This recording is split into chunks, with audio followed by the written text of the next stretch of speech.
But all right. With that being said, let's just go ahead and get into it. So first off, guys, what was your first thoughts on this episode? Anzo, you start. I thought it was pretty good. It wasn't the best out of the ones I've seen, and we talked about that when we watched the watch party. I said, but it's good. There was a few things I like, and then there was a lot of stupid decisions that kind of brought it down a bit for me. But other than that, overall, I thought it was good. Okay. What about you, Barry, man?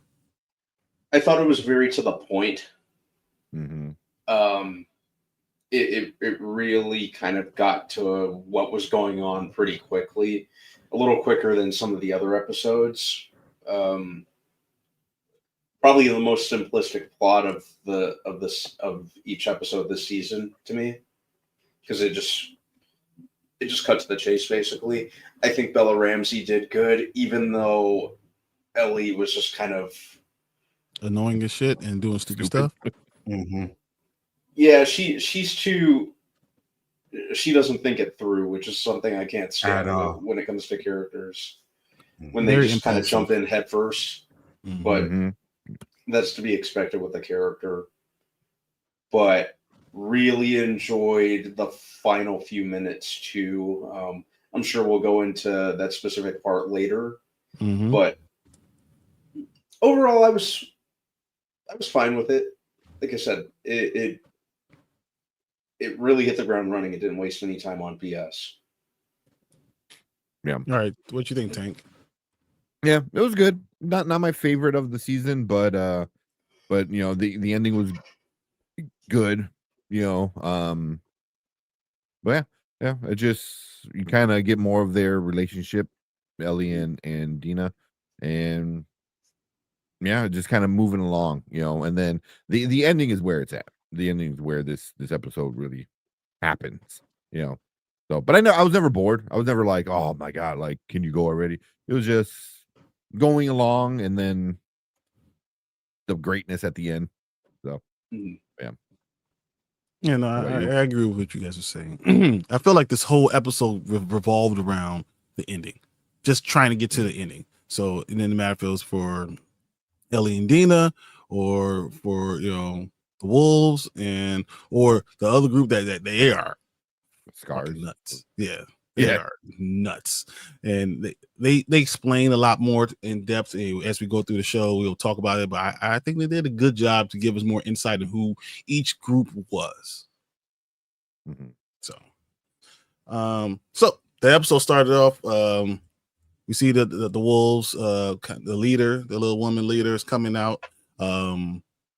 She trying to talk to her lieutenant. Hey, what happened? You killed all your people. You know, Isaac is gone. I'm dealing with all this stuff. You killed all the people. And she's like, you know, she talks about, hey, yeah, you know, we had a problem, you know, in the basement. We were going through shifts. We were going checking out in the hospital from floor to floor. We had a place where it had, you know, nothing there. She said, not even rats, nothing, no mice. And I think that was a foreshadow to like the Rat King that we're going to get later on. It couldn't even end on the Rat King being the end of this season. So season 2 could end on the Rat King. So, but you know, they're talking about that. She talks about, you know, you killed a lot of your people, and what happened. And she kind of just says, you know, yeah, she had to sacrifice her own son, as we find out, because of all the spores that are in the basement. Which is something that they seem like they retcon in season 1 and then brought back now in season 2, talking about spores and how it could travel through the air. Did you guys did you notice the same thing, or did you feel like they were trying to get back to that, or get back to the game parts of that, or they had specific storylines they wanted to talk about with the spores? It's funny because, like you said, that I don't remember what they said about them in season 1, but I was also like, yeah, it kind of makes sense that, you know, they would breathe it out and it would be airborne, especially when you think about the fungus that the virus is. I was like, that makes kind of sense. So I don't remember if they did in season 1, but I thought that was cool. I was like, okay, that makes sense. I like that.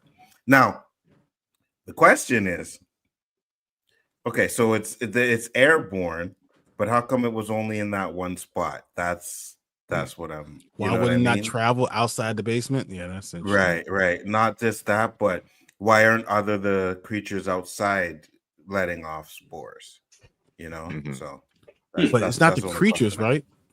Listen, and you guys correct me if I'm wrong. What it is they had a human host, right? And as the human host breathed in and they they exhaled fungus spores into the air. And what they did is they turned off all the was it like air, AC and heat and all that stuff, turned it all off so there's no air circulation. So they sealed off the basement so there will be no air circulation to get out of there. But that's why I would ask, like, so is it only when the bodies are connected to the fungus, like we seen in the show, and then if they do, when they get off, then they don't breathe out the spores anymore? You know what I mean? I think, and I hope that we get a little bit more of an explanation of how that works.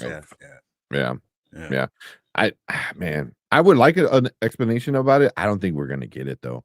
Me too. I don't think it's important enough to do it. Right. Yeah. Because I just feel like it's just a different type of the fungus now, right? Because like it's in the basement. They even like kind of pointed out, they're like, oh, we did all the floors and then we went into the basement because that's where they like to stay at. That's where the fungus likes to be at, which makes sense. It's where you gonna find a mushroom? Not in your, you're gonna find it under your dark, porch, moist. So it makes sense. But I thought the spores was kind of cool. But yeah, sorry, Brandman, I cut you off. Oh no, you didn't cut me off. No, I was actually pretty much saying the same, basically. So I think you pretty much aligned with exactly what I was thinking. Yeah. As we get into that part of it, we're going to see that she said this happened years ago. So we now know the fungus kept these bodies alive for years. Without food, without anything, they're there. Are they alive, or are they just breathing? Like lungs? Like, are they just pumping? Because like I didn't get a chance to rewatch it because I wanted to go back and rewatch to see do their eyes move? Do they follow Ellie around? I don't know about following her, but I think it gave her a look when she walked up to it, right? So it kind of showed me that they might be still like understand what's going on. Maybe their brain function still actually works, which is torture if that's the case, man. Yeah. It's interesting because the directors and everything, the making of the Last of Us, they talk about they wanted to make sure you understood that they're alive, that they're still actually functioning, which is a scary thought process for them to be alive doing those things, actually breathing in air and breathing out the spores, and spores filling the entire place. Well, that means the spores aren't just out there, they're only within their air exhale, which is why it probably has to travel further along, but eventually it'll get out to the outside. 100. And that'll really cause some issues. That's why I was like, I would have just lit that thing up. Yeah, burn that thing down, man. You know what I mean? But they couldn't because it's the hospital. It's probably the most important thing in the entire town. No, I get that, but I'm sure they could have contained it though, right? So if you can contain it where the spores are, you could just like burn that whole little floor and then maybe using a fire extinguisher take it out. I know you can't really get close to it, but man, I would have like shot a cocktail down there, burned it, and see what happens. But because it's in the basement, right? It's the foundation of the building, correct? So if it weakens the foundation, the whole building could collapse. So that's why they try to just seal it off. Try to seal off the entire floor so you wouldn't have to worry about it coming out again. Well, call me reckless because I'm like, no, we burning it. And if it happens, it happens. But we're not staying here with this here. We're burning it down, guys. We're doing that. Yeah. I mean, it is interesting. You would think like chemicals even, maybe introduce something into the air down there, So I don't know. It just it's a trope with all zombie kind of things, where the humans never try to figure out how to get rid of the issue. Yeah. They just try to figure out how to be in charge of other humans. It's just it's not just this, it's every zombie show is always 100. Okay, so she's talking to her, tells about, so she's reprimanding her, right, at first, and then she says, knows that it's her son that she had to kind of let die and seal in there alive. All the people they sealed in there, and it's funny because she's really the antithesis of Joel, right? The exact opposite. So at this point in time, do you give up your kid, or do you do what Joel did, kill everybody and have your and for your kid?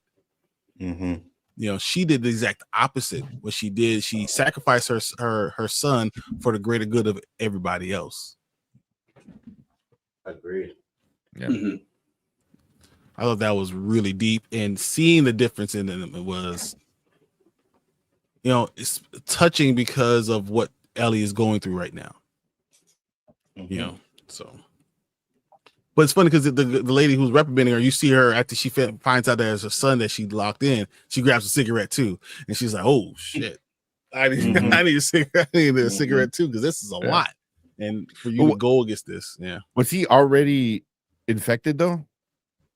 Like he was like everyone who was down there was infected, and that's already why seal it.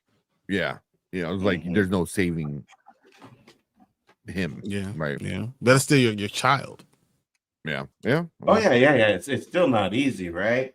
But I think that's another thing that's like, well, maybe if we had a cure, then we wouldn't have to go through this, right? Because they know that Ellie was immune, obviously, because Nora's like, it's you. They don't know it's her, but they know someone's immune, and they know they had her. You know what I mean? So so it's kind of like, my son is dead, and all these people are dying when we could have possibly had a cure because of you. So. Yeah. Do you think anyone believes that she exists, or is this like a folktale that people really don't know? Well, that's a good question. Sorry. Go ahead. Because when Nora, when she revealed who she was to Nora, she pretty much looked like she had seen a ghost. She's in disbelief. So I think a lot of people will probably consider it, if not more than less, will kind of consider her folklore. Just I think Nora's reaction gave us enough to go on. I agree, and the fact that Joel pretty much killed everybody that knew, everyone that knew. Yeah. So at that point, it's like, yeah, you're right. Is it true? Is she really the one? Is there real? So I agree with you. She's probably like a folklore to them. It's even more interesting because they're all part of the Fireflies, right?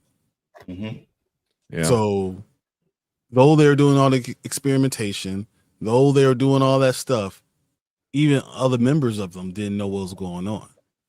Does that make you worry that the Fireflies weren't really going to be able to make a cure? Does anyone think that far front, like that maybe he was just trying stuff out, and because he was a good doctor, they just assumed that he'll be able to do it?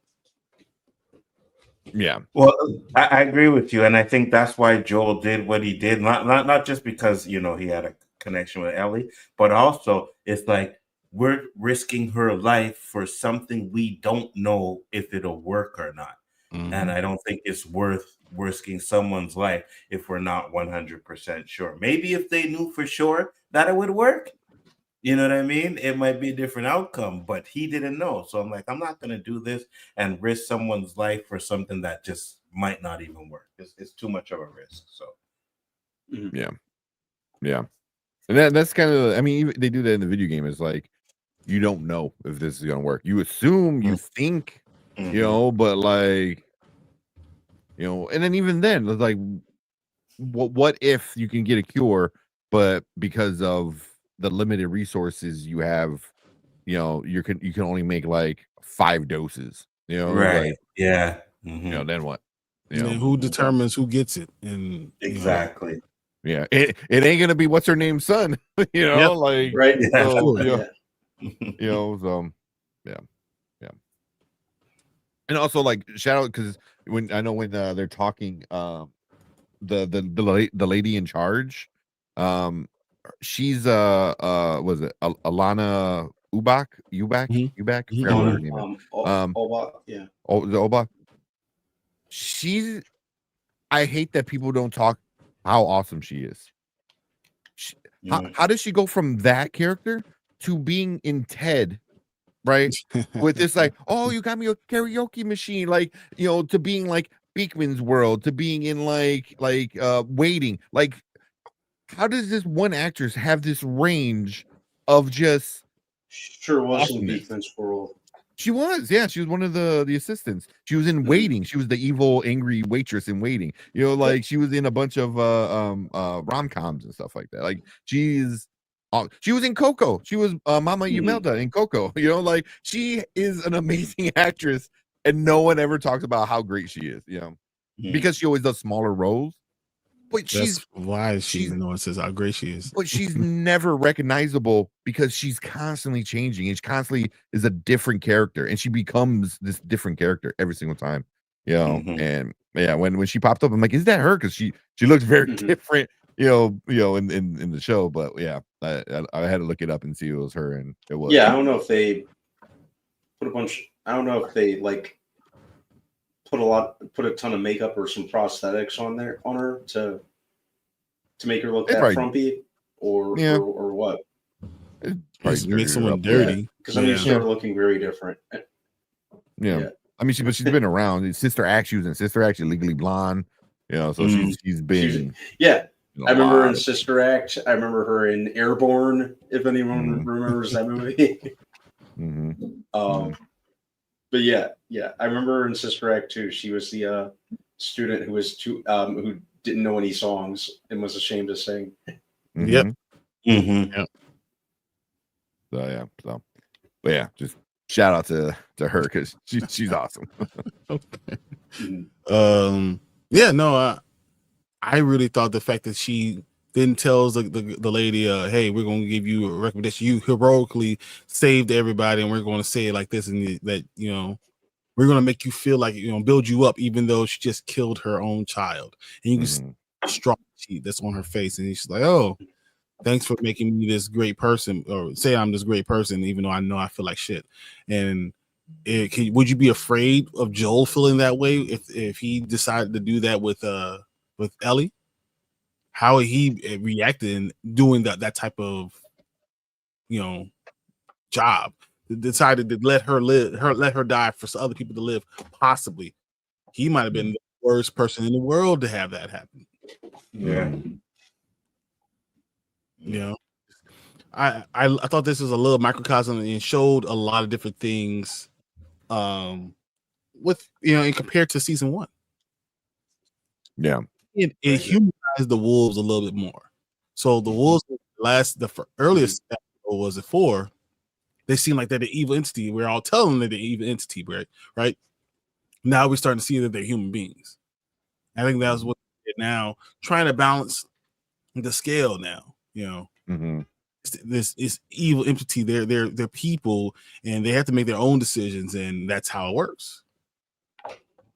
You know, might be a monster, but that'll be it. Yeah, but I just it was just more like you said, it was all for show.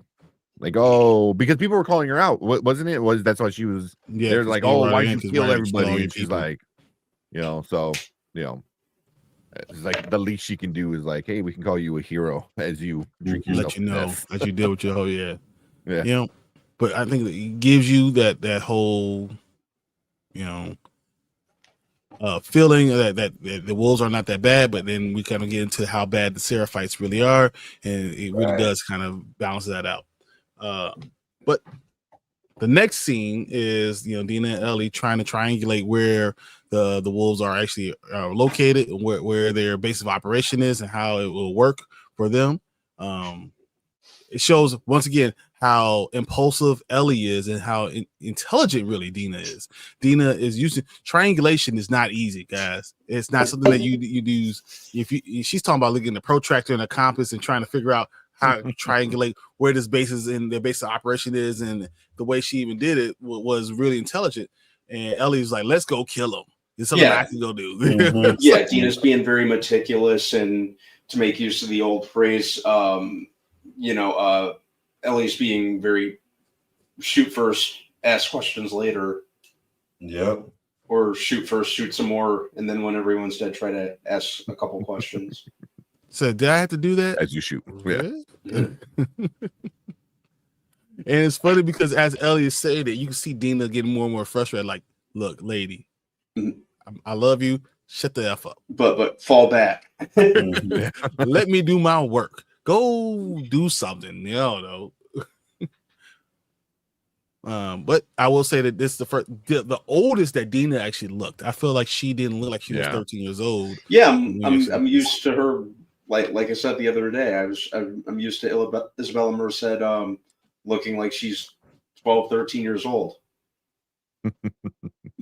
But I liked that. I like that they showcased. Well, they kind of did that anyway early on in the season. When Ellie was at the beginning of her revenge mission and she was just gonna jump into it. They kind of hint that she's good with planning and kind of being a tactician of sorts. Mm-hmm. So I like that they kind of explored that more here. I agree. Yeah. Because heck, she again proved how vital she was.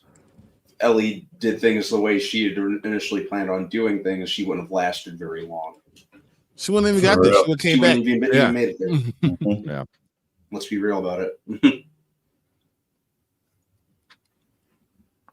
Mama Bear says, I determine who gets it. the cure. The cure. Then she said, "Oh yeah, she's the one who knew all the theme songs." Oh yeah, the Love Boat. The Love Boat. Yeah. Yeah.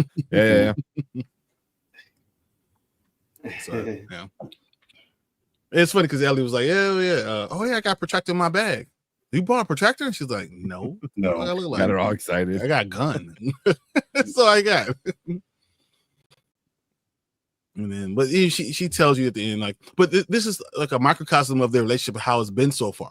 That Dina's been really saving Ellie in every step of the way. Yeah. And though later in the episode it changes, but this is exactly what happens. So I thought that was really interesting.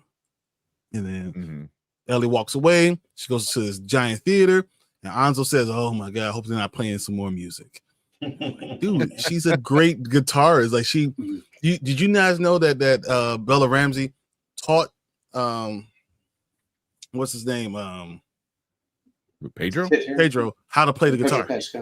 Oh, really? Hey, she taught him how to play the guitar so he could then teach her on the show. Mm-hmm. That I didn't know. I didn't know that. That's cool. So this scene where she's going on and looking at all the wonderful guitars and the amp. Me and Anzo like, if she plugs this into an amp and plays something, I'm gonna be so mad. Mm-hmm. And sure enough, she plugs it in and starts playing. Well, she started. She starts, only a little. Yeah, she started. Yeah. Oh, that scene was so great though, because it's just like how much Pedro's death, how much Joel's death affected her. So I mean, she was about to sing with that Pearl Jam song, and the one that we all know that Joel taught her how to play. And as she's starting to get it, even the line that she stopped at was like she realized how much of a hole she had in her life and how much her life has changed since that day when he was murdered. Mm-hmm. And I think it's important for her because she has so much going on for her to kind of focus on what it actually is going on, how she actually feels about it. And she definitely does a great job. I feel like her playing, even her playing was enough And you could see Bella Ramsey did a wonderful job to have that self-thought. You could see with her eyes that she's reflecting on herself about how she actually feels, and then to a point where she has to put the guitar back down, and I need to walk away. Mm-hmm. So, but I mean, it shows like her age, right? I mean, well, like her, where like because before with Dina's being the adult, planning things out, and like you said, like Ellie is like just a reaction person, and then she goes and like is just gonna hang out with the guitar and play some shit, and then instead of dealing with her emotions, she's like, I'm gonna put this back and go fuck around over there somewhere. It's like pretty much she doesn't know how to grow up. You know what I mean? And she's doing a very, very grown up thing with getting this like revenge. So it's like at what point are you gonna actually grow up? And think about things. It takes a lot of dads a couple of years to become a good father.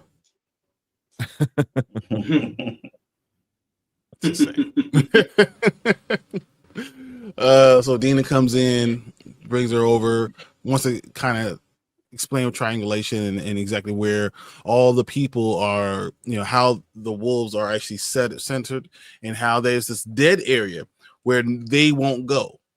And her idea is to go through that area, sneak through the middle of the camp, because they're too afraid of it. And they know, hey, this is probably a problem. It's probably some walkers, or there's somewhat stalkers or something, someone that's in there that they're afraid to go towards. But they say that's probably the safest way for them. So, that they come up with this plan, even though it was a little bit overconfident and hasty, even Dina agrees to do it, and they decide to go off and do it. And she's like, how do you know? And she says, they don't shut the F up about this area. All this radio chatter. And then you think about, okay, so how do they, why would they be on these open radio waves? Well, the Seraphites, we all know the Seraphites are more of a like technology adverse people. She complained, Dina compares them to Mormons, but just to the point where not really Mormon, the Amish, I'm saying Amish. I said Mormons, so that's that bad. The Amish people, they're away, they don't use technology, so they only use the bow and arrows. They still stay away from radios. That you could talk all you want on a radio wave because they're never going to hear it. So, but that was like our first little taste of the Seraphites. I thought it's small, but no one really thinks about it.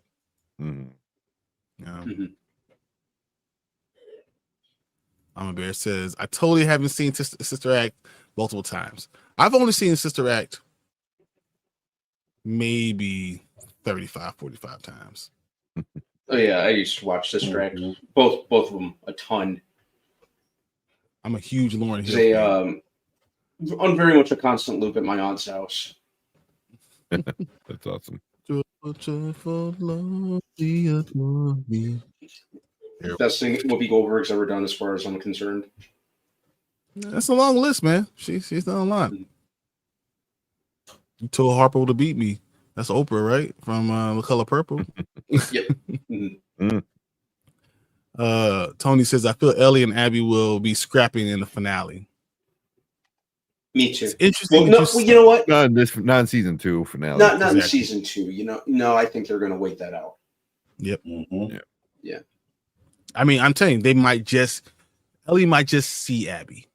Yep. The major thing might be that Rat King that they talk about. I didn't even think about that, but yeah, that makes sense. That'd be a good place. All the action right there. That'll be the action. And then she gets out, Tommy pulls her out, and they just see that. Let's just see Abby. And that's cuts the face to black.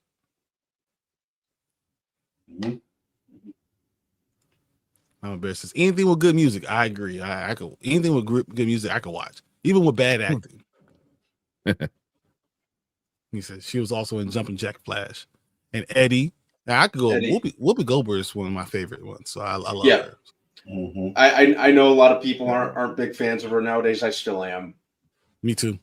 I think she made some good stuff in the 80s. Jumping Jack Flash was a good one. I liked Fatal Beauty. She was in Ghost. Ghost is it. Yeah. Mm-hmm. Yeah. All right. So Ellie and Dina are walking through, just in the middle, just walking, cool, whatever, having a stroll, and they see something kind of a dead body. So they walk a little bit closer, and they're like, "What the hell?" You see that this emblem. It says "Feel her love." So that's straight out of the video game, right? Mm-hmm. And then you see all these dead people, these dead wolves underneath. 1, 2, 3, 4, 5, 6, 7, 8. It's like were the wolves or were they the scarred? Oh, were they scarred? I thought they were. I thought they were scarred. Yeah, you're right. The scarred. Yeah. So those are the Seraphites, right? So Seraphites, yeah. Yeah. So they put it underneath their thing. Yeah. So they're just dead. And you're right, because there's gunshots, right? Yeah. So once again, so if it's gunshots, it was the wolves. And there were headshots and belly shots, and killed all of them. And they're old, young to old. It's crazy. They had no care. So this is showing once again how bad the wolf group is. How much they'll kill. Have no problem with it. And then this kind of starts the talk with Dina and Ellie. And they're, Dina wants to share her origin story, because we really don't know about that, where she came from. But she says, I never did talk about my first kill. And she says, I was 8 years old. I was a little rambunctious. I was tired of being stuck in the house. My mom was very much about stay right here, so I didn't let me go out. So of course, as soon as I got a chance, I'll go out. I took the gun with me as I was going out wandering. A drifter came in and basically killed my mother and my sister. And just enough time for me to get back and see him. And I have my gun, and I'm watching them after he just killed my family, and I unloaded him. I kill him. Now that's her origin story that we never really got anything from. We have no idea how she got to Jackson from there. We don't know who caught her, who helped her out. I saw a couple of people saying that they thought possibly it might have been Joel saw her and helped her come over there, or even Tommy saw her and brought her into the town. But if it was Joel, it would also tell you a lot about why she sees Joel in his fatherly point of view. But it just tried to share that with Ellie, that Dina had a life before that. Before all this stuff, and she also had tragic. It tells us as the viewer that everyone here has a tragedy. Everyone here has had a tragic life to get to this point. Everyone's lost their entire family. And I think that showed us a lot. And then she tells Ellie, hey, so if it didn't matter if that drifter, whatever, it didn't matter if my family did something to him before he came after us or not. I will still hunt him to the edge of this earth to find him and kill him. So with you, it doesn't matter what Joel did. And if you want to stay, well, I'm staying with you. If you want to go, we could go back. But one way or another, you make the decision. I'm going. But and this is why I feel. And she's almost giving Ellie permission to feel the way she feels, to go ahead and attack. And I thought that was really important. I don't know how. That's about my point of view. What do you guys think about that? I think, in addition to all that, Isabella Merced just absolutely crushed it with just that whole monologue. But I think that it obviously it kind of fleshed out the character a little more. I think that it kind of presented a moral dilemma for herself as well as Ellie, in terms of does she want to, kind of comfort and look after Dina, or is the revenge mission more important at this point in time? So I think it kind of presented it presented a moral dilemma for Ellie, even though we know that she's going to continue going after Abby. It did kind of make you question things, and I think that goes for people that even people who played the game like us. It still kind of presented that question, I thought. Mm. What about you guys? Yeah. You got anything, Anzo? Yeah, I like the scene too, and I like that we got to learn a little bit more about her. And I was sitting there, we were watching, and I'm like, man, Ellie, I think, said one of the smartest things she said so far in the episode. She's like, we need to go back. You know what I mean? Mm-hmm. Like, yes, you need to go back, because we've been saying this all the time. You think you know how big this group is, but you know nothing. Like, you didn't stake out nothing. It's just like quick impulses. And when it showed that, she loved Ellie, and she's like, yeah, I'm gonna go with you to wherever you want to go. Now, I did agree with her when she was like, it doesn't matter what Joe did, he didn't deserve that. And like, what happened if the guy who survived did that to my parents, I would hunt him down. So she kind of gave her like, you're doing the right thing. You know what I mean? It's just, to me, the way they're doing it is absolutely wrong. But it was a great speech. I really enjoyed it. Yeah. Isn't it different from the video game? You guys, tell me if I'm wrong. Dina's older sister lived and took care of her for a while in the video game, and that's how she got to Jackson. I remember. You guys, I don't know. Yeah, I don't remember. It's been such a while. And that, like I said, I didn't play it. I watched somebody on Twitch play it. So, but I don't. And it's been a while. So yeah, I don't know. I believe that's what it was. That's what she said. Both my mother and sister are gone. But she didn't say how, because in the video game, I think her mother dies and her sister lives. Your sister takes care of her for a little while and brings her to Jackson. Then she dies later. Mm-hmm. In this story, kind of like she inferred that they both died during, this drifter. Yeah. So I don't know. I think that's different, but myself, I thought.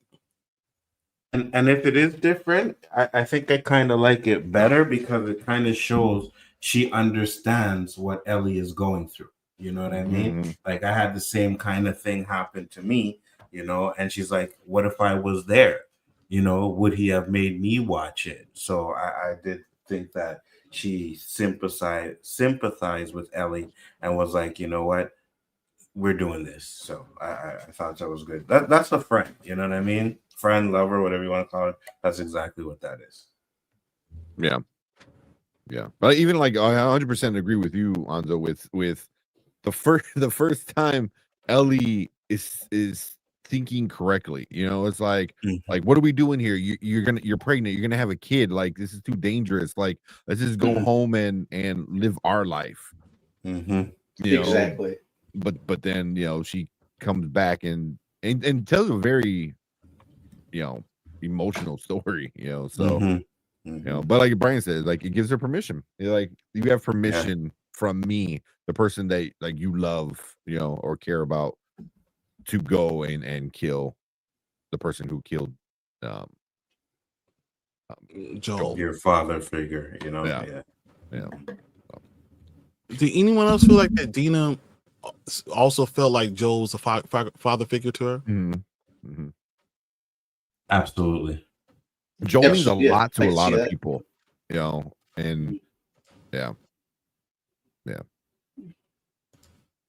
So, I was trying to change the title of this thing, because you got Once Upon a Time. It's that's not the name the name of this episode. It is. It's Feel Her Love. I think it was Once Upon a Time. No, it's Feel Her Love, because that's what the Seraphites, whatever. The ones who follow her because she's the prophet, she always says feel her love, and that's what the name of the episode is, Feel Her Love. Mm-hmm. Tank, you're slipping up, man. Slipping up. I wasn't going to say nothing. I'm just going to change it. Stop asking me. I mean, that's what I got from the New York Times. Oh man. So I agree. So the kind of once again, I felt that you saw that Dina is more mature than Ellie again, right? Yeah. So this is another time where, well, actually Ellie stepped up and tried to protect her, and Dina still said no. We should, if you want to go, we'll go.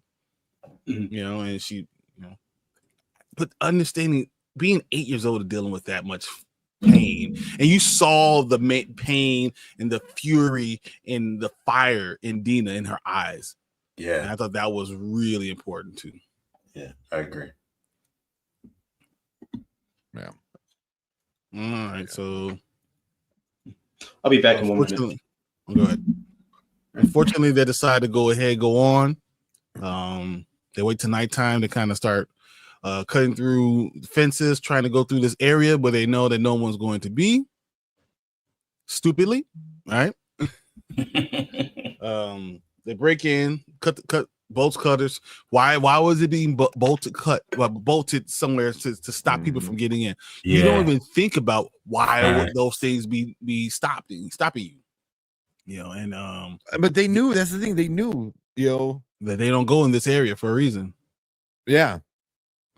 So I just thought, and that's just it. It's like, you guys have creatures out there. You know what I mean? They're locking it off for a reason. Like, maybe you should have thought about that before. I get it. You got to get away, right? But again, that's where all the dumb decisions come in, because if you made the right decisions, you wouldn't be in that situation.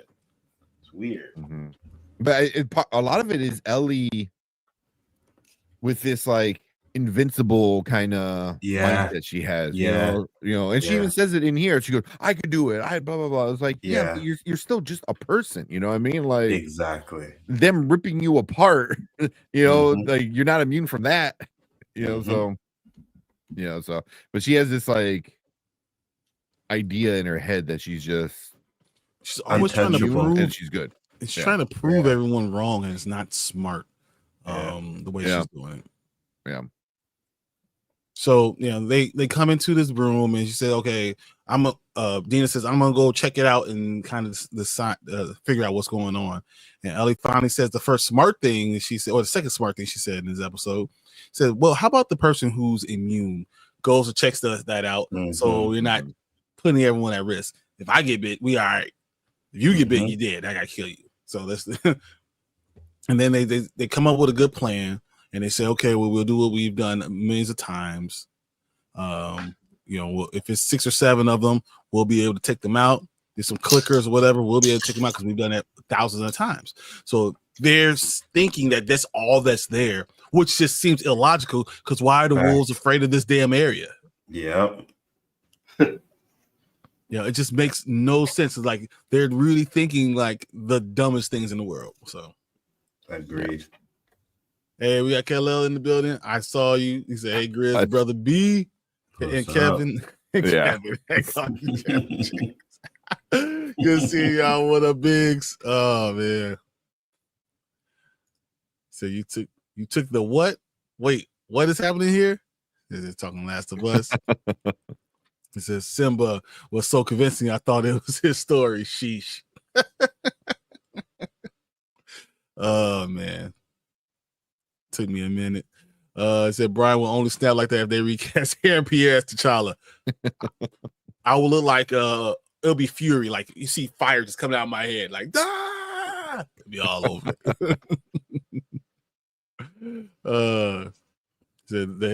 They'll cast Kevin Hart.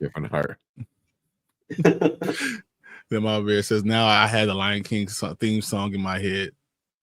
It says Simba. Oh, what's up, Kal-El, man? It's nice having you in, man. Yeah, man. Appreciate you. So they start walking, you know, as Ellie kind of checked it out.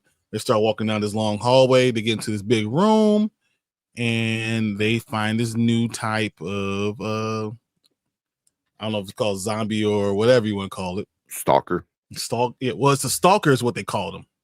Was this new type of thing that now is a stalker that we've already seen once before. Mm-hmm. Ellie dealt with that with Devil 1, and it bit her. 1, and it was smart and it was cunning and knew to lay traps and come around the corners and hide and all that stuff. And she's like, okay, it's only 1. There's 2 against 1. We should be okay. And then they realize there's 2, and then 3, then 7, then 11. Yep. Mm-hmm. You know, and once we saw 11, we then knew it's over. Yeah. Like, and I think that this is when you saw Ellie knew. Ellie says, "Hey, I'm immune. You go get into this cage. As long as you stay behind here, we're going to, you'll be okay. And I will take it and I'll try to kill them off." I think that the truth is, Ellie decided Dina needed to live. Mm-hmm. And she was willing. She knew she's immune to bites, but they were just going to rip her apart. Yeah. So she was okay with that. She decided that was okay, and she was going to save Dina and sacrifice her own life. I think that was the first time that Ellie decided to go ahead and save Dina instead. Dina saved Ellie. Mm-hmm. So I don't know what you guys think about that. I agree with you 100%. She definitely made the right decision because she is immune.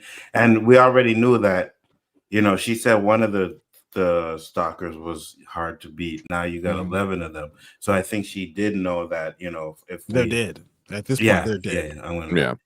But the thing is, would Dina have survived too? Because those things were ripping the fence apart. So Dina wouldn't have survived either. Would have died. Yeah, they both would have died. Yeah. So, but what do you think, B? In terms of Ellie being the one to save Dina. Mm-hmm. Yeah. Even the scene, this is what you thought about the scene. It was good to kind of see that kind of development or realization on Ellie's end.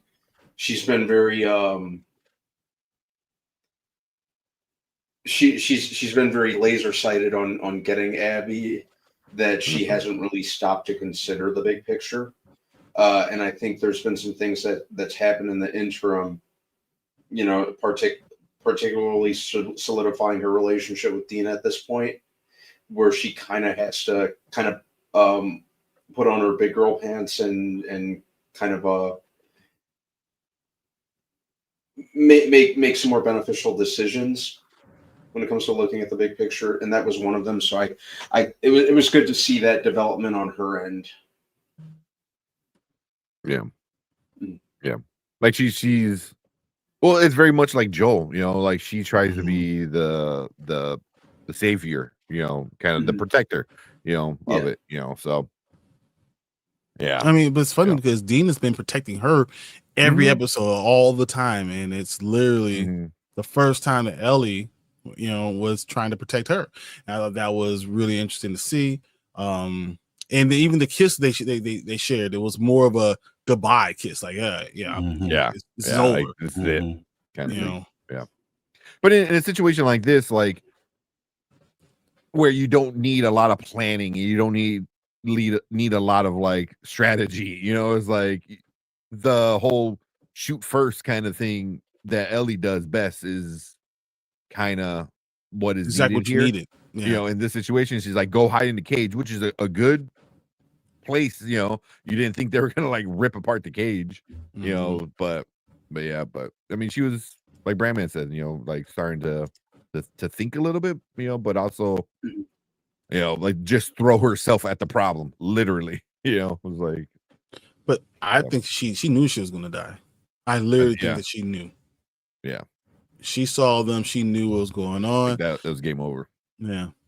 Like she knew, she's not trying to literally stop them. She's not going to be able to stop them. She's just luring them away and hoping that she could do enough to take them out and for Dina to live. It just wasn't going to happen. And as I said, they're going to die. And we see them pulling back the cage and Dina being in trouble, and we see Ellie literally being bitten and being ready to be torn apart by these things. There are 11 cunning things, stalkers, and luckily Jesse comes out of nowhere and saves the day. I don't know how the hell he tracked them down, how the hell he found them at, knew exactly where they're going, but he knew where they were staying too. So he was like, "Oh yeah, I saw the map, man. I knew where you were going. Where the hell? How did you know where they were staying the second time? Like I don't know how he knew all of that crap at the same time. But then if they knew where they were, then why did Tommy and him split up? Yeah, exactly. I actually hated that part because I said that too, and I'm like, wait. How did you find them? And then he gave that explanation where he's like, "Oh, I seen the map," and I'm like, "Okay, but how did you know they were there? Are we talking like Seattle's this small little hick town where you go to 3 buildings and oh, there we are?" No, like, and to be honest with you, when you really think about it, what did they really know about these people? Not much, because Dina only told Ellie, right? She said, "Oh, I'm going to tell you this and that." So she only told Ellie. So what did they really know about this group to be able to just go and, "Oh, we found you," like that? I was like, no, that part didn't work for me. Yeah, it's that's video game logic. That's yeah, yeah, stuff like that. Very much so. Very much so. Yeah. But one thing is like, Dina was shooting at the zombies, and to the point where she ran out of bullets. It was like the thing was only literally right above her. Yeah, like, I know. What another did you part? miss? Yeah, it's like they came to do this, and knowing that they might have all these zombies to kind of deal with. Was one clip? Yeah. It seemed like what 8 rounds. Yeah, like that's it. Yeah. Like, okay, I guess. But also, I thought it was also kind of interesting because I know you skipped the part where she had said like, no guns. Like we gotta be quiet, no knives or run. And then the first thing she does is shoot the gun. She's the one that does it. She's the one that breaks the rules. So I thought that was when you saw that it was stalkers, you had to do something. Yeah. It was like, all right, well, but knives don't work and you can't run. So all that's left is to shoot, I guess, right? Yeah. So, but I didn't think that was kind of interesting.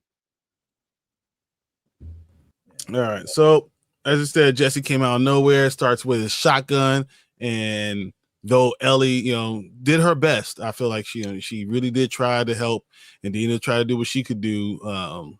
They were dead, and without help, this would have been the end of the show right here. That would have been the end of it, and the end of the show, end of everything. Yeah, end of the game. The end. You lost. Yeah. But came in, had this stuff, and it's funny because the imagery that they did when Jesse started shooting and killing all of them looked very much like Joel from season 1. And I think they had to be on purpose, right? Yeah. Saving Ellie, Yeah. That's very awesome. Because Ellie kind of gave a little smile when he came in with because they kind of, and they said that where they kind of tried to make the silhouette look like Joel. So she kind of gave like a little smile, like, oh, she might have thought it was Joel for a second, and then we find out that it was Jesse. So so they definitely tried to do a correlation that Joel was the one that did it. So I like that. I thought that was good. I liked it too. So I thought that was really good. And then for Jesse to come in, pick her up, and she looked up, she was like in awe. And you see it's him, and first thing he said, "Did you get bit?" And she said, "Oh no, of course I did," because she didn't want to tell him, explain all the other stuff was going on, and that she's immune. Yeah. And he's looking at her as like there was like 10 of them on you. What are you talking about? I see the bite marks in your clothes. Exactly. You're literally bleeding, and it's a little half circle. I'm watching you. And Dina's like, "Nah, she's good, man. She's good."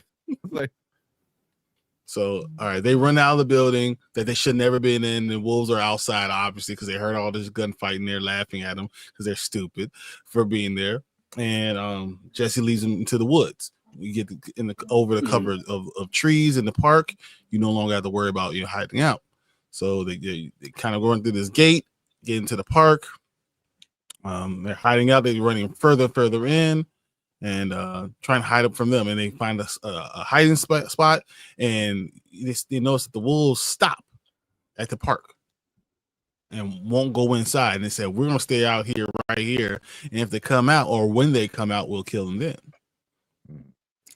That's intriguing because now you don't know why. Why are they afraid of the park? We understand why they're afraid of that building. We saw exactly what was going on with those 11 stalkers, but now they're afraid of the park. Okay, so what's going on?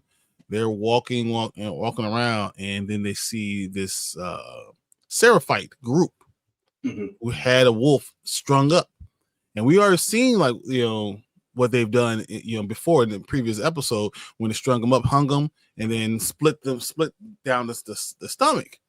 Well, we got to see that in live action in real life, and that was intense. Yeah. Guy was trying to do whatever he took. I'll do whatever I'll say whatever you want me to say. And they strung her up and they read some stuff, and and her will let it be her will and stuff like that. And they hanging him and put it on a bucket just enough for him not to die. And then they slit from basically the sternum all the way down to his stomach and let all his guts come out and bleed out. And that was real torture. That was messed up.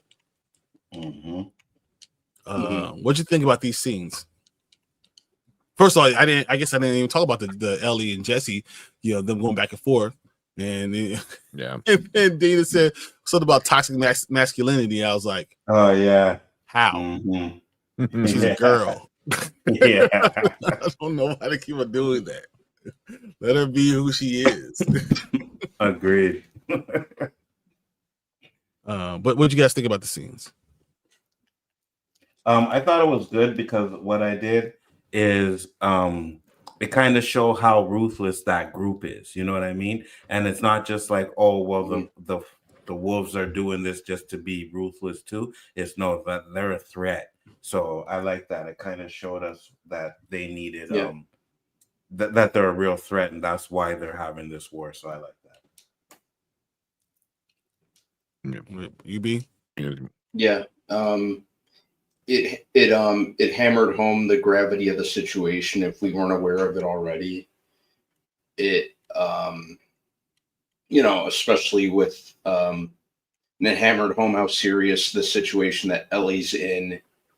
Not only that Ellie's in, but Ellie's in on her own at this point. And it kind of poses the question whether or not she's ready to take that on without the help of Joel. I think we've seen kind of a very surface level idea of the situation, but this felt a lot more in depth, and it really showed that just how serious the situation is. Yeah, agreed. Yeah. I mean, agreeing with everything, all the Seraphites are they're crazy, man. They might not like technology, but they're good with cutting people up. Yeah. For sure. And they got a great shot with that bow and arrow, boy. Yeah. They shot her in the leg, man. I was like, okay. But the one thing I thought was they're just chilling, just right there. The wolves, you have all the wolves, and then the Seraphites are just 20 feet into the forest. It was that's where that's their camp. The wolves are not playing with them. It shows how much of a threat they really are. Yeah, they respect that boundary because they know. But I was just it's crazy. Is are the Seraphites that threatening or that kind of crazy? So, but yeah, I mean, them being that close to each other I thought was interesting. That was because imagine all within that you had a house full of stalkers or a warehouse full of stalkers right outside are the wolves, and then like literally like 100 yards away is the Seraphites. Like it's all right there, like all in like a baseball or a football field like distance. Like you had all this like all these threats, you know. It felt very much like a video game, you know, that part, which is not a bad thing. I'm not saying it's a bad thing, but it was just like you're running from one to another danger. And you're right, it's not a bad thing because I get it, it's a video game thing, but you also gotta think like, okay, you have this group that use bow and arrows and stuff, and then you have another group that uses tanks and stuff, and they're like right next to each other. Guns, like, they all carry guns. Yeah. Yeah, you know what I mean? Like we should be able to wipe them out easy, but I get the video game aspect of it though. No, I think it's guerrilla warfare. I mean, just same thing happened in Vietnam. I mean, when there's people and you don't know where they are, there's sneak attacks, and you walk into a dark place, you don't know the area as well. And that's even what they did with the Seraphites, the whistling, and how you can hear, you know, that whistling is really teaching them everything about they're having scouts in all aspects, all parts of these things. And as you saw, even with with Dina and Ellie and Jesse, they saw them and still were able to shoot them with a bow and arrow. Like it wasn't an accident. They are always watching, so you don't know who's in the trees. So that's what scared all the wolves. It's never just one. Yeah. And they hit you with guerrilla type of tactics. And I think that was really interesting in itself too.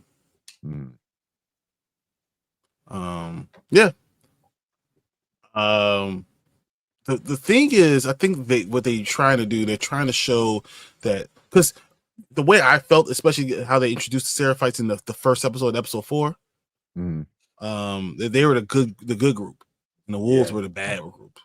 And the Seraphites were only doing things because the wolves are doing bad things to them. But this shows that no, the Seraphites are also a bad group.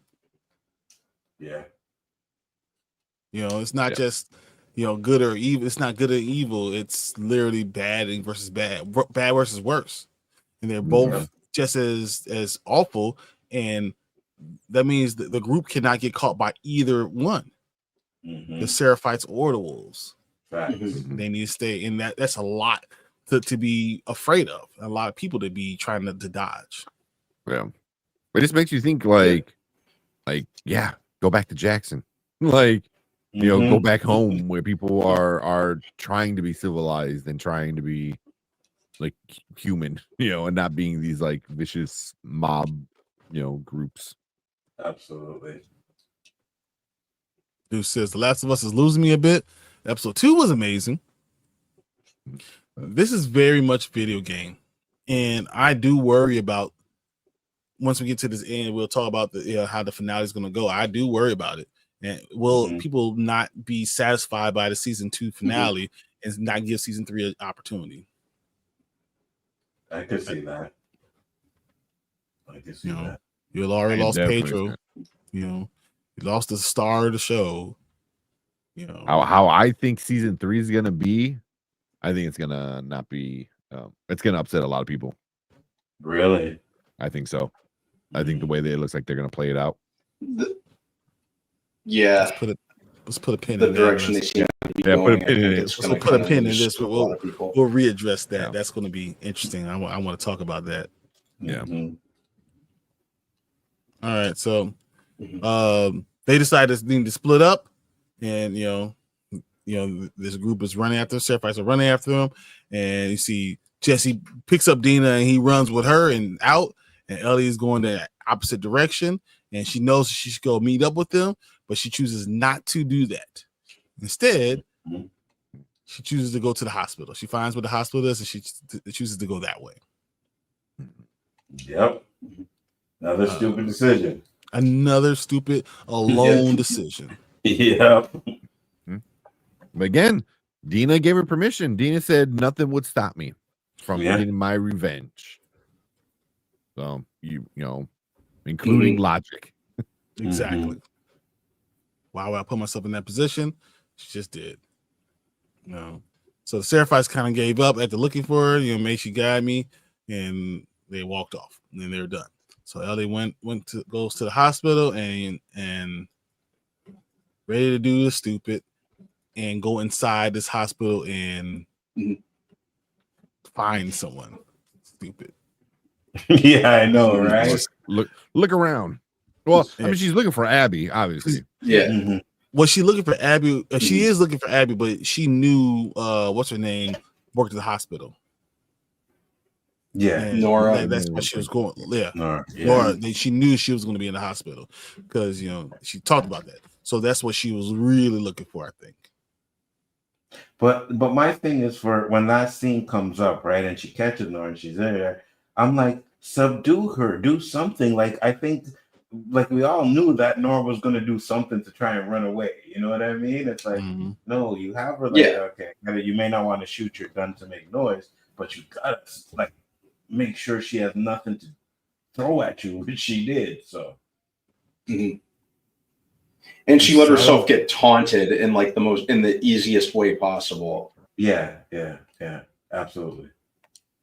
Deuce says, I don't see season 3 happening because there isn't a season 3 of Last of Us getting game yet. Well, because this season 2 is going to only be half of episode 2. Yeah, second game. Second game 2.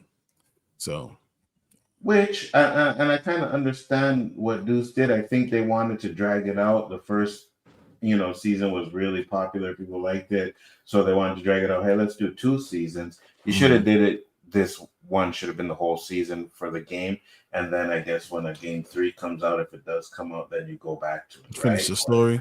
Yeah. I think it finishes the story by itself. Good. It doesn't wait.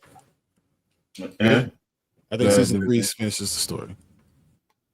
Video game people are saying like that I thought I read, I could be wrong, but I thought the video game writers were like, we'll help them if they want to, continue on. But right, because they could do that too, right? If there's not really a game 3 coming out, or let's say that, but they still have an idea, they could say, you know what, we'll just do it as a show. The show's popular, so let's just do it as a show. We don't really need to make the game, So, or they could do it as a show and then make the game later. Yeah. So very much. That's what I was thinking. I don't know how much they're gonna wing it with season 3, but to an extent they are gonna have to wing it. There's no third game.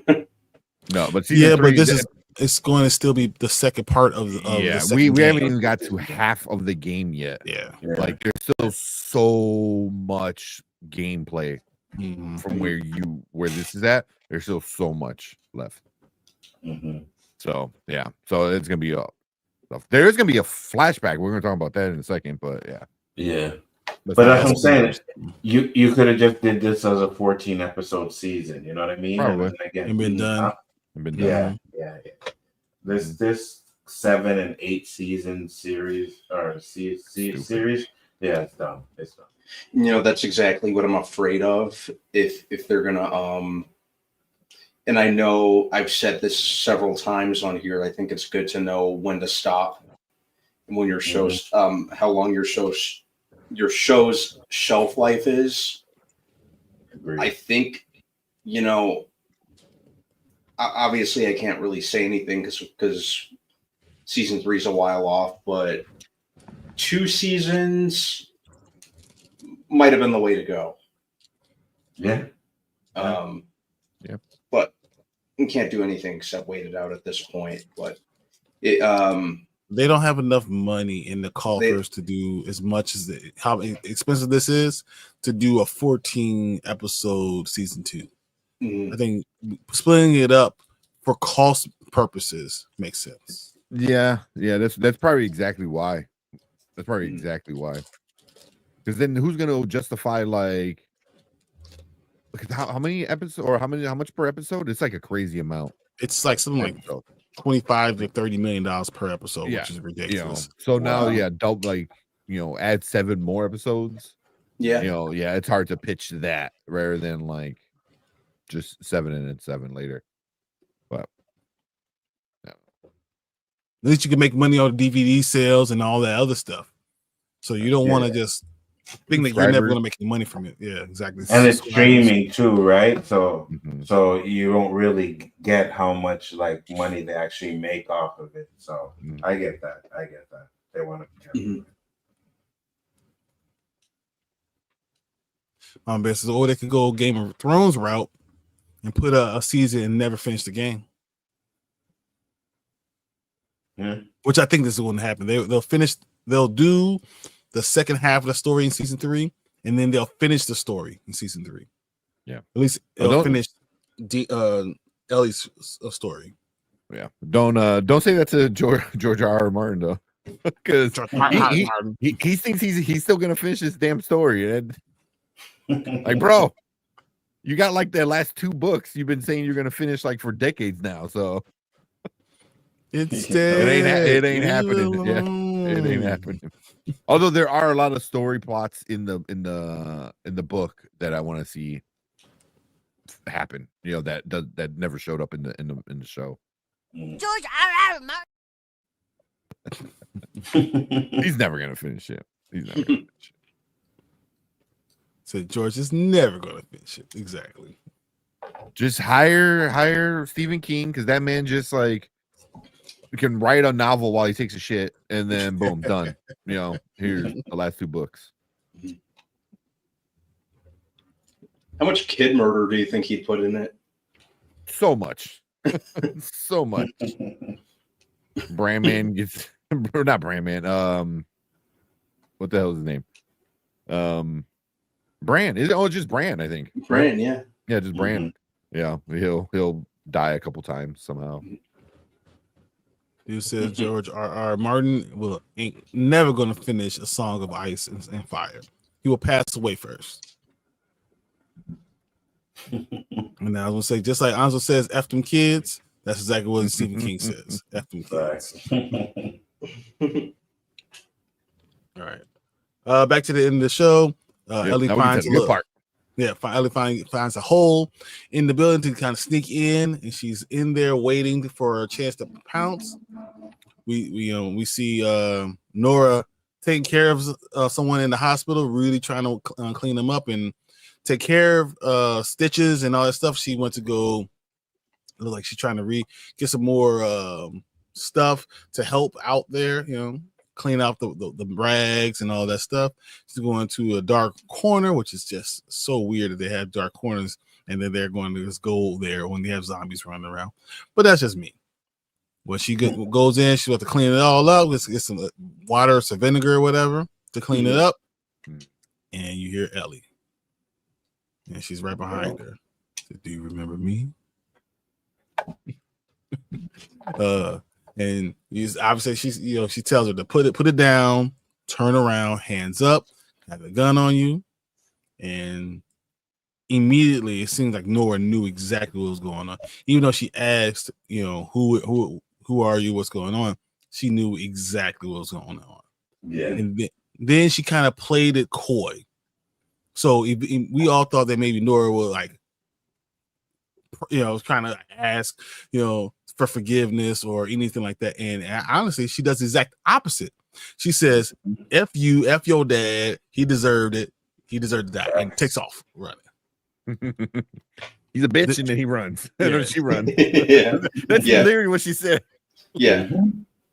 Ran off with her tail between her legs like a breeding coward.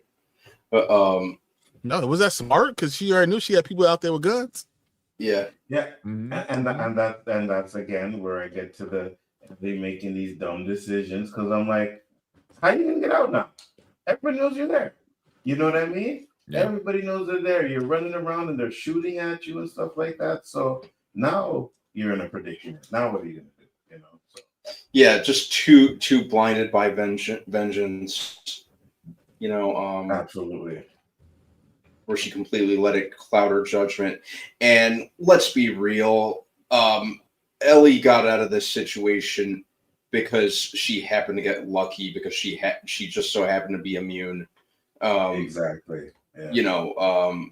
Nora was backed into a corner. Her only option against the girl with the gun was to hide out, and I guess she was none the wiser that she was going into a spore infected area to hide, because that was her only option. And she didn't know about that though. She didn't know about it. So yeah, came back to bite her. She had no idea. But yeah, I will say this: Nora played it very well. Mm-hmm. She said, I can still hear his screams sometimes at night. Yeah. And to a point where she got to the point where said, don't want you to have to watch their father go through that. She's playing her like she's lulling her to sleep, you know, and you even see where she's dropping the gun, you know, and it said, yeah, the bitch got what you deserve. Run out, run, water. It was just, Yeah. You know, and I thought like when you run down a straight hallway, don't you start shooting fast while they're still straight? They run right in front of you. No one zigzags. You But know? yeah, You're running straight. I'm just gonna No one stop knows how to running. aim. I'm Yeah. going like, all right, hand out, straight out, squeeze, and you hit, you win. All right. game over. But that's what we said. Like when she ran around the corner, just right behind him, like shoot. You know what I mean? Like, what are you doing? Like, shoot. So I'm right there with you. I'm like, she could have ended that easily. And Nora could have decided to try to take the stuff down, go into the office. She's the one that chose to go into that elevator shaft. You know, and then she tried to go to the other side, and the elevator happened to just drop. That's what got her into that point. She didn't make a decision to go down there. It happened to be there. She knew, she heard the scary parts of B2, B1 and B2, but then Ellie started shooting at her, so she had to go inside. Yeah. Yeah. So she goes inside, and you're kind of walking. There's nothing there, just like they said at the beginning of the episode. It's pretty empty the entire way. And then all of a sudden, she kind of sees this stuff in the air, and you see it just floating. You're like, what the hell is that? Yeah. Looks So like glitter. You know, looks like glitter, like came from a strip club and you got in the fan and got glitter everywhere. That's what it looks like. I was gonna say like a bad day with pollen. Like if you're out in the field, you can see the pollen. But the glitter, stripper glitter. You ever get in front of a fan with some stripper glitter on? I'm telling you, it looks just like that. And then we see the cordyceps like on the wall as she's walking around, and she hits that corner, and you see all the cordyceps everywhere. And even Ellie's like, what the F? This is nuts. And as you saw, you see more glitter in the air. You see all the fungus all over the walls in a dark, wet, damp place. Like, because you know that's why people shouldn't eat mushrooms, because it's not a real vegetable. Just letting you guys know, it should not be. But then that's when you start seeing the bodies in there breathing in and out, and the head moving, and that's when I say that, to let you know that's alive. And that's kind of what Brandon was talking about. Brandon was talking about him looking straight at her and almost trying to say a word like run, you know, but you see him breathing out all the stuff that's going on. And of course, though Ellie sees these bodies blowing out all this stuff in the air, she continues to come and walk towards him. That whole scene was awesome, by the way. Just the way that everything was set up, the set design of that. Yeah. Absolutely incredible, I thought. Did you not notice that the second zombie that was still alive was the lady's son? Yeah. Mm-hmm. That was messed up. Yeah. But yeah, seeing her son right there dying, you know, still alive, suffering. I think that will come back to, you know, for us to talk about. You know, I think that someone can use that, you know, for Ellie, after she gets captured. But even after that, so she keeps on walking, and she hears the coughing and coughing and coughing, and you notice that Nora's, you know, sitting there in the spores, totally infected. Much a goner. Yep. And she could just walk away and let her die, right? Nah, not me. Not good enough. Yeah. I'm turning on the lights, turn on the power. I'm going in. I'm finding her because I don't know why it's turn on the light and it's this red light. And I was like, okay, that's kind of strange. Whatever. So she's dying, and just like the video game, this scene It's set up just like the video game. You walking on down the hallway, and you see Nora on the ground, still, talking about the spores and like how you're going to change. You should never came down here. And she says, we're infected and all that stuff. And no, you're infected. She says, I'm immune. I don't have anything. There's nothing that can happen to me. It's all about you. Funny of Nora to try to blame Ellie. You went your ass down there. Yeah. But she didn't know. She got stuck down there. That's what my point is. Like, she didn't choose to go down there. She got stuck down there.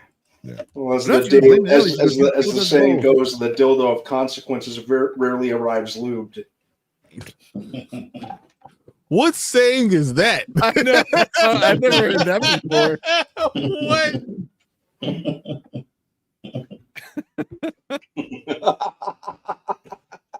I never heard that one before. That was as the saying goes. Don't get ribbed. You know it's gonna hurt. What?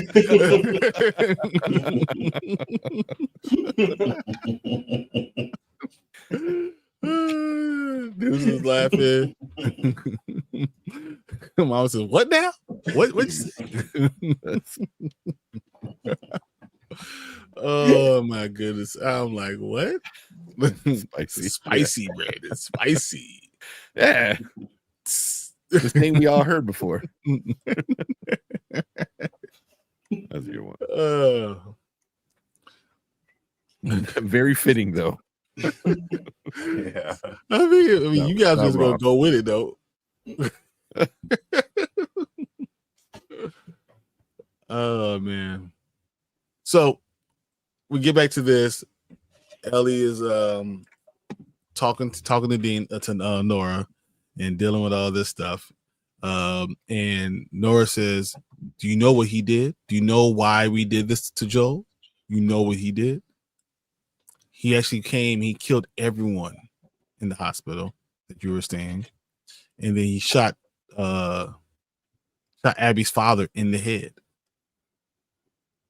And she's like, you see the redness and the shot, it's shot perfectly. And you see all of it kind of flashing. And you see the black of her eyes, and she looks at her and says, I know. Yep. So all this time we've been sitting here trying to figure out if anyone knew, and did she know? And to turn out that she did know the entire time.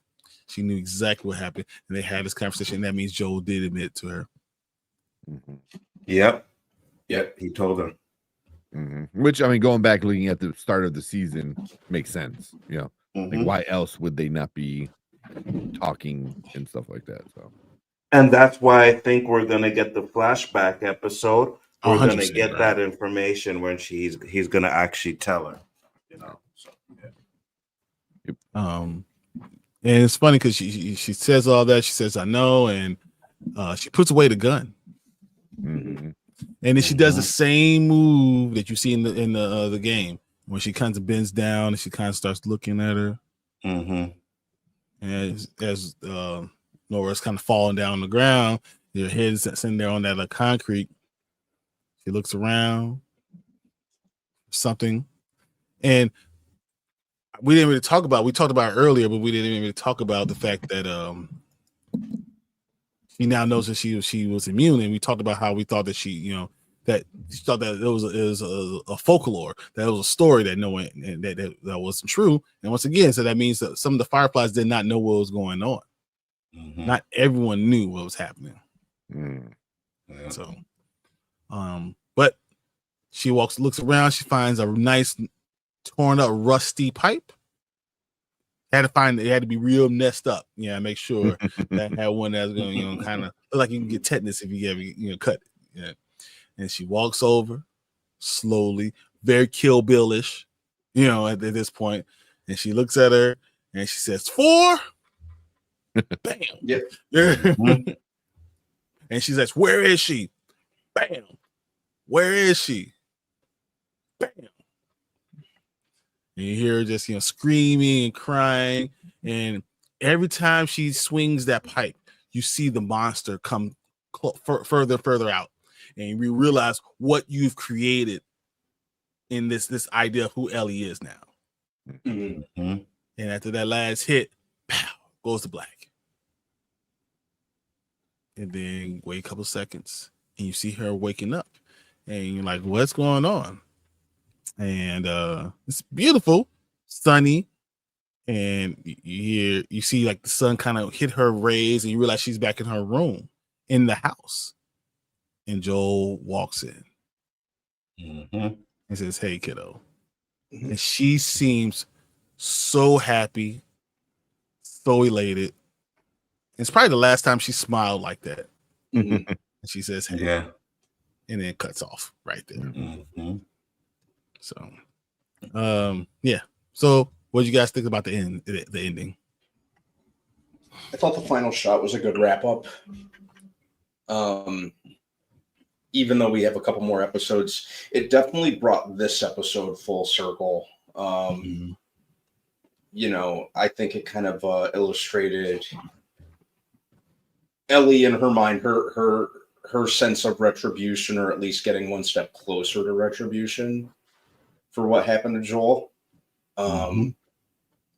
So I liked that final shot, because they really, if they wanted to, they could have just ended it with Nora's screams as she's getting beaten to death. Yeah. But I liked that they went with I prefer the way that they went, because excuse me, like I said, it just highlighted how, at least in one sense of the word, Ellie feels kind of fulfilled, or she's getting one step closer to her ultimate goal, and she's making Joel proud. So I liked that. Agreed. I thought it was a great ending. Like, I like the way, because like you said, you know, she did the little kneel down and was looking at her, and then she seen the pipe and said, "Oh, well, I don't have a golf cue, but I have this." And then she went right after her leg. And I said that when she picked it up, I said, "Go after the leg," right? Because you want to know where Abby is. So Hanzo said, "Sweep the leg." Yeah, 100%. I was like, to go after the leg, and that's exactly what she did. She went right after the leg. I said, "Yeah, you see, you know, you're trying to get the information from her." You know, I loved it. Thought it was great. Yeah. Same. It was so good, and then like having those two scenes next to each other, where Ellie has turned into this, you know, monster just hell-bent on vengeance, where she's beating an already dead person, basically, you know. And then it cuts to her like coming out of bed, like, "Oh, hi," like all happy and shit. You know, it's like, you know, and it was like that. I thought that was such a great way to end the episode, where it's like, you know, like, this is how it is. How did it start? You know, kind of backwards kind of thing. So, yeah, like, you know, yeah, just the whole thing, and also Nora just like not giving up where Abby is. You know, I thought that was kind of my I'd be like, she down the street. Yeah, go check her out. I don't care. Yeah. But you gotta remember, Nora was the one who held Ellie down. Watch. Yeah. And one thing that I do like too is, because you notice, you know, when Abby went after Joel, she did it smart, right? She didn't just run in, and you can see the difference with Ellie, where she's just running in and she's doing all kinds of things without thinking. And I think that's probably, we're gonna get the flashback, but in the last episode, I think we might see some consequences of her actions, which will change kind of a little bit the way she does things in season 3. Could be wrong, but I kind of feel like that, you know. Interesting. I like that. I like that idea. Overall, I thought that point was important to kind of show us again, remind her how much and she loved him, and how important. They're gonna see the scene, but here's a question: if this next episode, episode 6, is all flashbacks, how would you guys feel about it? Yeah. I Actually, don't think I'm gonna like it. let's start with Tank first, and then we'll wrap our way around. I think I'll be okay with it just because we get the backstory of their breakdown of the relationship, but it's a little disappointing. I would say at the very least. So that is the penultimate, and we're getting like backstory. We're not even getting story; we're getting backstory at this point. It's like we have 2 hours left, and you're gonna give me an hour of it with just backstory. So do you think it's gonna be the whole episode? I think it'd be most of it. I cannot see it being the entire episode. Like that'd be wild if it is. But I do think it's gonna be maybe like 3/4 of it, probably. So, but yeah. I hate the idea, but yeah. I said this when we watched it. I'm like, wait, if they're gonna make they should have did it this episode. Then if you were gonna do the flashback, it should have been this episode, and then the last 2 episodes is what we're supposed to see. So I'm kind of like, what you're doing is, and especially if it's the full episode. Now I'm with Tank. I don't think it's going to be the full episode, but I think it's going to be a lot more flashbacks than actually real world, real time stuff that's going to happen. And if they do that, it's going to be like you're taking a break in the action. You know what I mean? You get all this stuff, you're building it up, and then you take a break. And then just to throw it all in the last episode, I don't like that at all. So, I mean, the episode can still be entertaining, can still be fun, could still be good to watch. It's just I don't like where they're putting it. That's my issue. So. All right, B, what you think? I hope it's not all flashbacks, or and if they do use flashbacks, I hope it's to a minimum. I think if you bank too hard on flashbacks, it just kind of signifies that you don't really know where to go with that particular episode or with the wrap up, and you just kind of took the easy way out. So I hope they don't do that. I hope whatever flashbacks they do use, if any, are kind of minimal and are used to kind of to more or less kind of bookend the episode. Well, they have to, right? Use it because in the game, this is where you get the whole Joel, Ellie, the music, the guitar.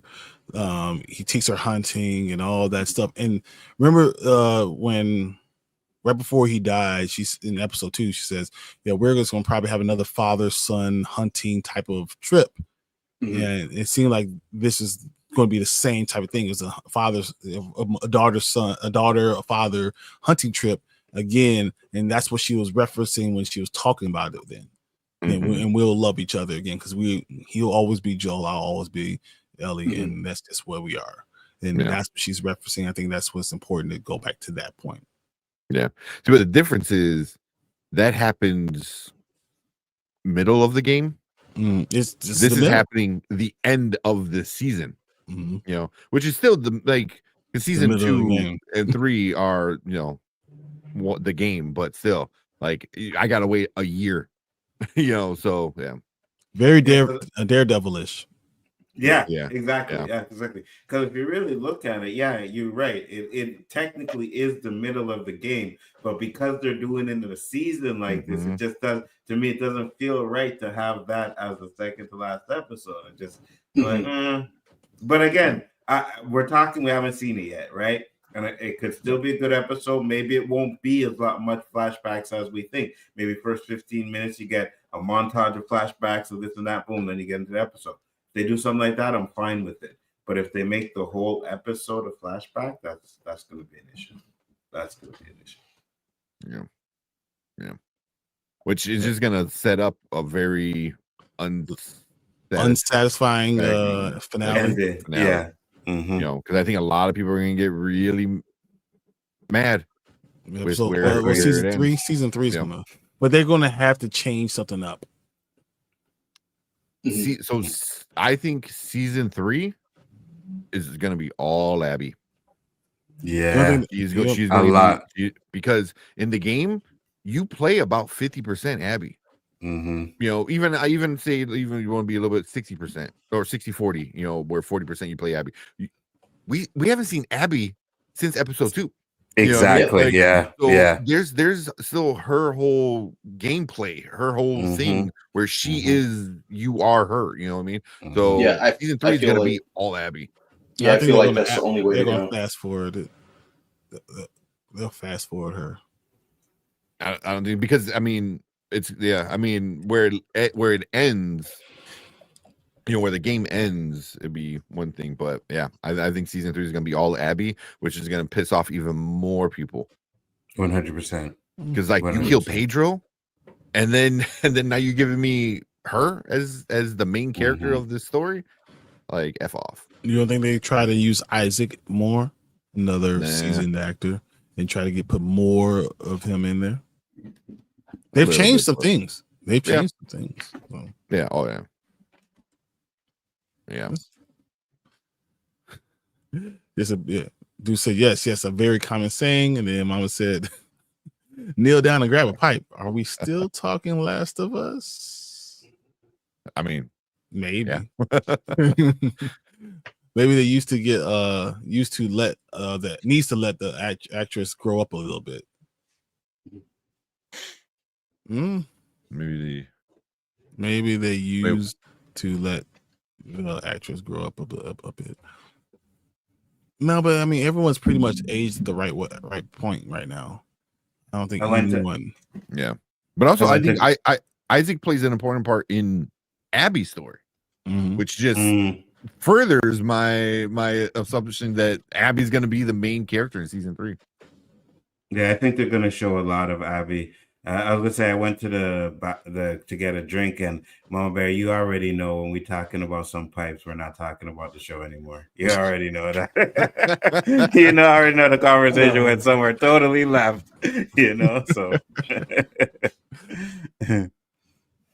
So what's up, Delta Dan? What's up? Everyone saying, "What's up, Deuce? What's up? Finish Expedition 33 yet?" Oh, she says, "I'm innocent." Yeah, okay. Highly, never. Highly doubt that.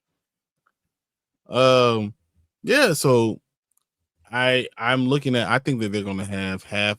I wouldn't be surprised if the whole episode is flashbacks, but like. It's right at the end, but it's more. I'm gonna say that they do something, and then something happens in real life, and then they go back to a flashback, and something happens in real life, and then go back to that flashback, and something happens. I'll be okay with that to keep it going. So they probably also know that you can't have all flashbacks and that be a good episode. Yeah. So like they'll do a little bit, and then give us 15 minutes of what's happening in real life to push the story on a little bit. You don't want to have a penultimate that's just all flashbacks. I think that'd be a problem. That'd be a mistake. I think they think the same thing.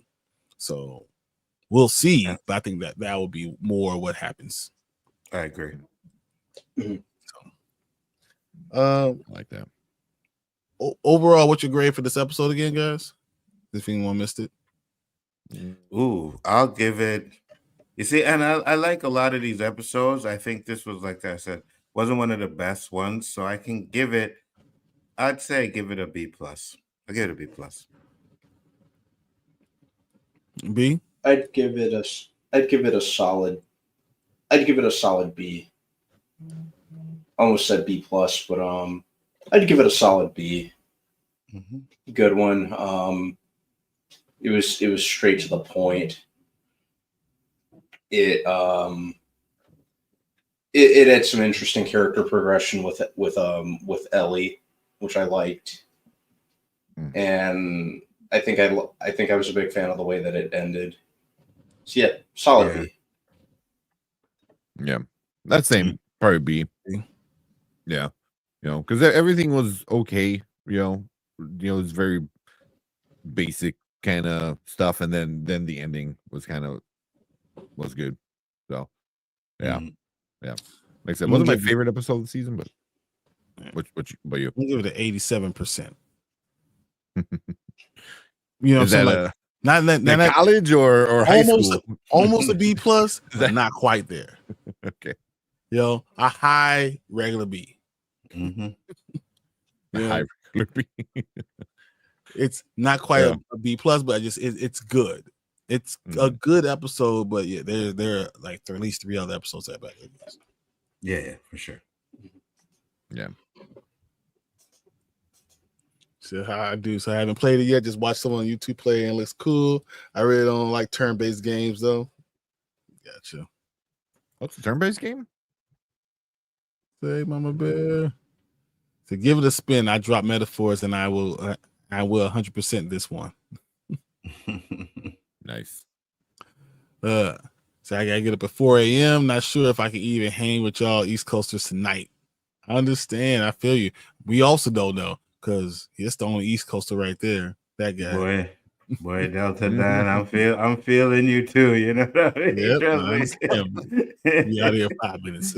Yeah. This for PC dudes. So get some rest, man. Check out the video, man. Yeah, the vibe. They're all platforms. All right, that sounds awesome. Man, so this was a really good episode. Wasn't great.